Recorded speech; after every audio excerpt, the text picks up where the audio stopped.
శ్రీమాత్రే నమః. ఓం శ్రీ గురుభ్యో నమః. నమస్తే అండి. నేను మీ రామకృష్ణిహాన్, యాస్ట్రో న్యూమరాలజిస్ట్‌ని. ఈరోజు ఆగస్టు 9వ తారీఖున జరిగేటువంటి శని హోమంలో భాగంగా నేను ముందే చెప్పాను.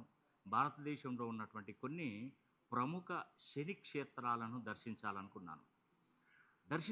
దర్శించుకునే ముందు నేను కొన్ని వేల కంకణాలు కూడా ఆ స్వామివారి సన్నిధానంలో పూజలు జరిపించి శక్తివంతం చేస్తాను. వాటినన్నింటిని తీసుకొచ్చి మరి ఆగస్టు 9వ తారీఖున నేను శని హోమం జరిపించి ఈ కంకణాలన్నీ కూడా మీకు పంపిస్తాను.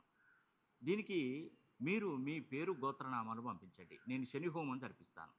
ఈ శని హోమం జరిపించినటువంటి వీడియో కూడా మీకు తప్పకుండా అందజేస్తాను.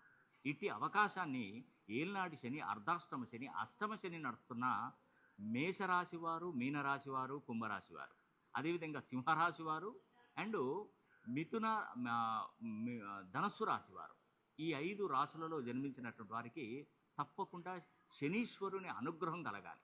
ఎందుకంటే శని అనుగ్రహం ఉంటేనే మనం పైకి వస్తాం.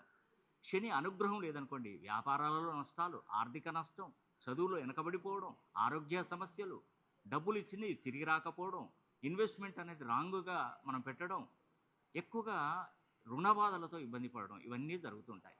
కాబట్టి ఆ శనీశ్వరుని ఆలయ ప్రాంగణంలో నుండి నేను చెప్తున్నాను, ఖచ్చితంగా శని అనుగ్రహం ప్రతి ఒక్కరికి కలుగుగాక.